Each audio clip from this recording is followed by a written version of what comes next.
Kovai Sivaji colony பகுதியில் தமிழக முற்போக்கு மக்கள் கட்சியின் கோவை மண்டல அலுவலகத்தில் கர்ம வீரர் காமராஜரின் 124வது பிறந்தநாள் விழா கொண்டாட்டம் நடைபெற்றது.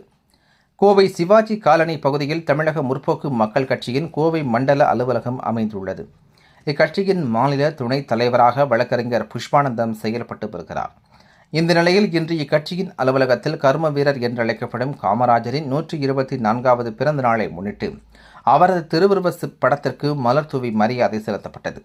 வழக்கறிஞர் புஷ்பானந்தம் இந்த நிகழ்ச்சிக்கு தலைமை தாங்கினார். தொடர்ந்து காமராஜர் ஆட்சி காலத்தில் கொண்டுவரப்பட்ட திட்டங்கள், மக்களின் சேவைகள் குறித்து விளக்க உரையாற்றப்பட்டது.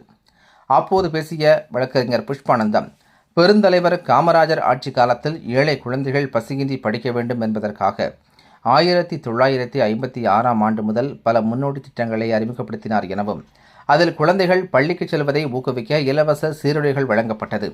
எந்த ஒரு கிராமமும் பள்ளியின்றி இருக்கக்கூடாது என்ற நோக்கில் ஆயிரக்கணக்கான புதிய தொடக்க பள்ளிகளை திறந்தார் எனவும், தொழில்துறையில் தமிழகத்தை முன்னேற்ற பாதையில் கொண்டு செல்ல முக்கிய தொழிற்சாலைகளை உருவாக்கினார் எனவும், ஏழை குழந்தைகளின் கல்வி பாதிக்கப்படக்கூடாது என்பதற்காக உயர்நிலை கல்வி வரை கட்டணமில்லா முறையை நடைமுறைப்படுத்தினார் எனவும், குழந்தைகளை வேலைக்கு அனுப்புவதை தடுத்து அவர்களை பள்ளிக்கு செல்ல ஊக்குவித்தார் எனவும், காமராஜர் கொண்டு வந்த கல்வி புரட்சி மற்றும் அவரது எளிமையான வாழ்க்கை முறை பல தலைமுறையினருக்கு ஒரு சிறந்த எடுத்துக்காட்டாகும் என்று தெரிவித்தார்.